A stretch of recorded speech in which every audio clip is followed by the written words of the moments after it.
Genesis 17, the covenant of circumcision. When Abram was 99 years old, the Lord appeared to him and said, I am God Almighty. Walk before me faithfully and be blameless.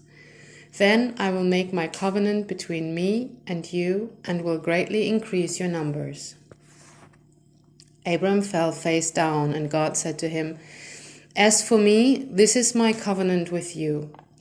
You will be the father of many nations. No longer will you be called Abram. Your name will be Abraham, for I have made you a father of many nations. I will make you very fruitful. I will make nations of you, and kings will come from you. I will establish my covenant as an everlasting covenant between me and your descendants after you for the generations to come, to be your God and the God of your descendants after you. The whole land of Canaan, where you now reside as a foreigner, I will give as an everlasting possession to you and your descendants after you, and I will be their God. Then God said to Abram, As for you, you must keep my covenant, you and your descendants after you, for the generations to come. This is my covenant with you and your descendants after you, the covenant you are to keep. Every male among you shall be circumcised. You are to undergo circumcision, and it will be the sign of the covenant between me and you. For the generations to come, every male among you who is 8 days old must be circumcised, including those born in your household or brought with money from a foreigner, those who are not your offspring. Whether born in your household or brought with your money, they must be circumcised. My covenant in your flesh is to be an everlasting covenant. Any circumcised male who has not been circumcised in the flesh will be cut off from his people. He has broken my covenant. God also said to Abraham, As for Sarai, your wife, you are no longer called Sarai. Her name will be Sarah.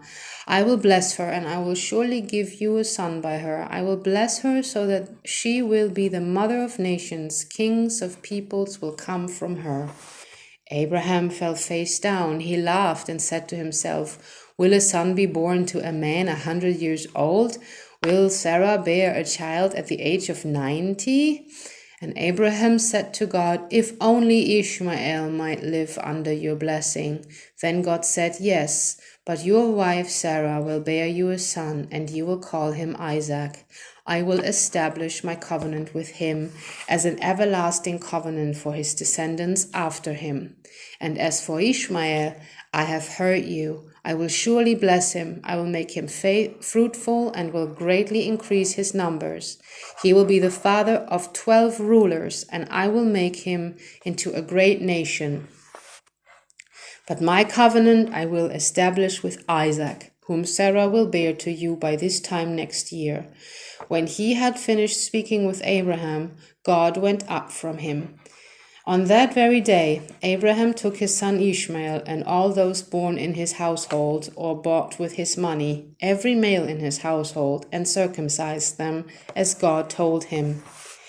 Abraham was 99 years old when he was circumcised, and his son Ishmael was 13.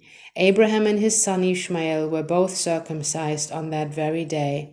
And every male in Abraham's household, including those born in his household or brought from a foreigner, was circumcised with him.